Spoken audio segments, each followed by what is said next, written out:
if you would please. I would like copies of the final documentation. Of course. Or somebody presented with the accomplishments that have been made. And then also, if it's also possible, I would like the communications that Don speaking about, communications between Governor Cuomo as well as the presidential candidate. So those are not authority business. That's not, that's just so that's personal not. business. Okay. And then I'd also like to ask, I guess, I'm sorry,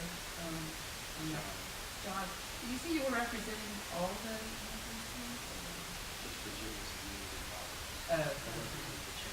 Well, I guess I'm not clear yet as it goes for the universities and colleges that are presented or are members of the consortium. Because I know their dues are $25,000 a year.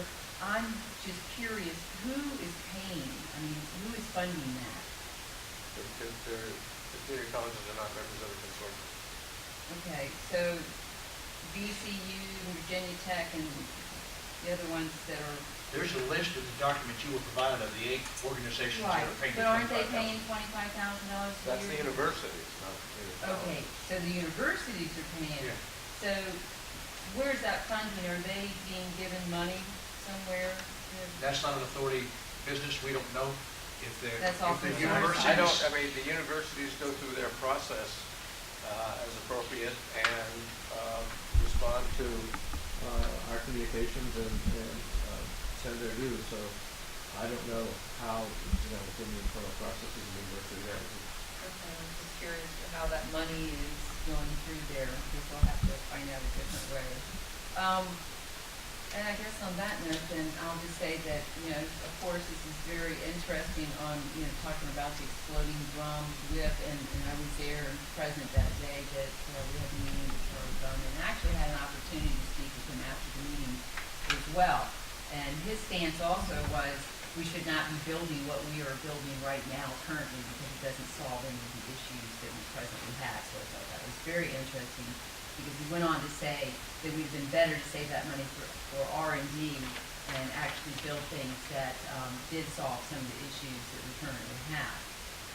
As it goes for WIP,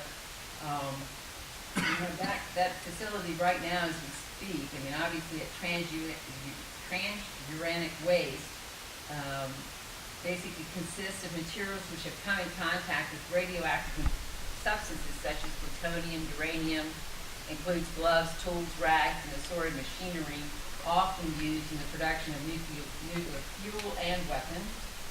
Although much less potent than nuclear reactor byproducts, this waste still remains radioactive for 24,000 years. This facility got under construction in 1991. It was under construction for 20 years at an estimated cost of $1 billion. And then, actually, drilling began back in 1975.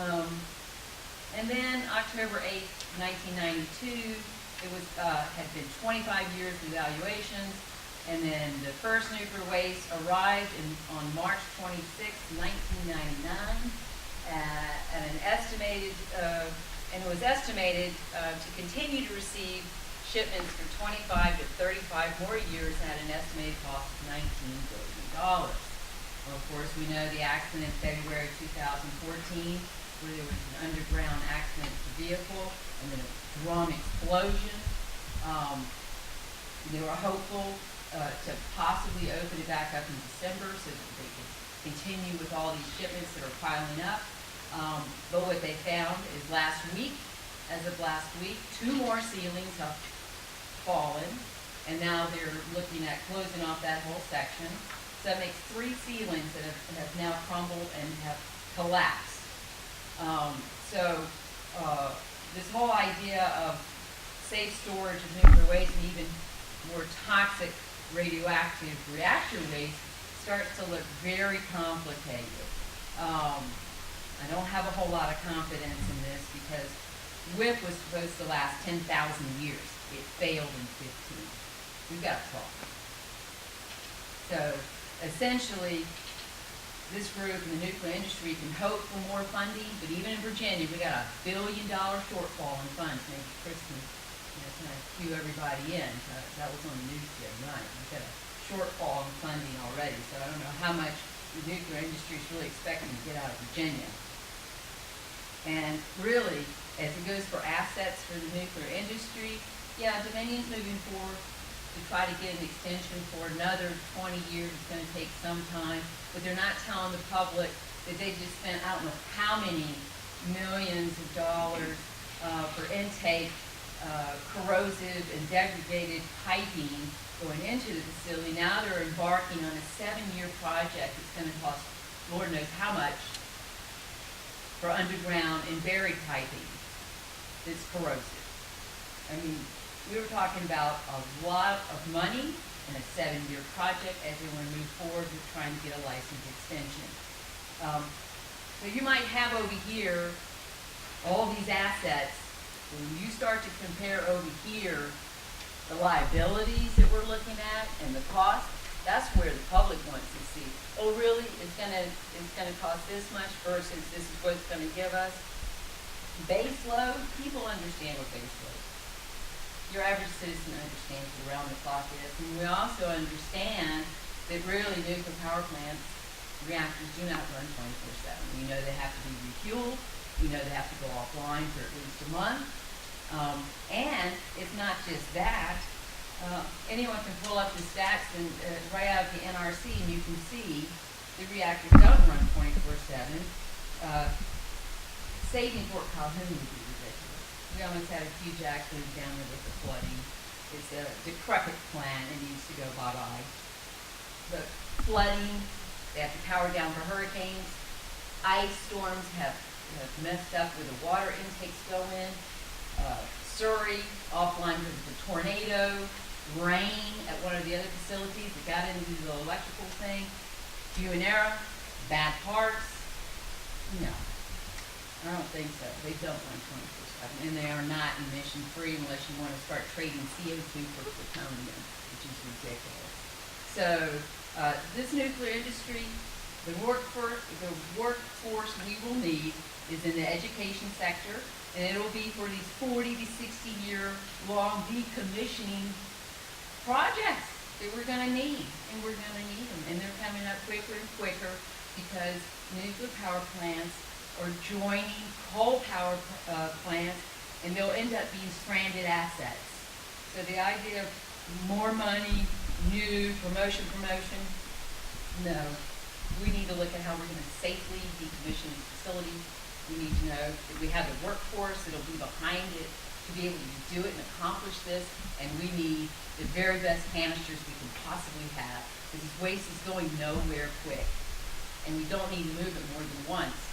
So a parking lot style dump in New Mexico or in Texas, to take it somewhere and put all the infrastructure that's needed, it'll cost billions of dollars to take it somewhere temporarily, is just ridiculous. You don't want to move it more than once if you're going to move it somewhere. And WIP is a prime example of what 25, 35, 40 years of saying what we know, and then boom, some organic kitty litter. Really? I don't think so. So this industry needs to concentrate on solving container problems, storage issues, that sort of thing, and coming up with some help Japan come up with some solutions for Fukushima 1, 2, 3. Got a core meltdown, melt throughs still leaking into the ocean every day. Come up with a solution for the tritium that all these old plants are leaking. We don't know how to filter it still. We got a lot of problems here. So yeah, it might look like we have some assets. We got a lot of liabilities here in Virginia too. And really the other countries, India and the other countries that do move forward with nuclear, they can do it a lot cheaper. The United States would be a lot better off if we look at what we're going to do for true clean renewable energy, move forward with a distributed grid, and not making waste that we have no solution for. We haven't had it for 75 years. Who's anyone kidding that we're going to have it in the next 20 or 30? Time stops and makes time job and move forward. Thank you.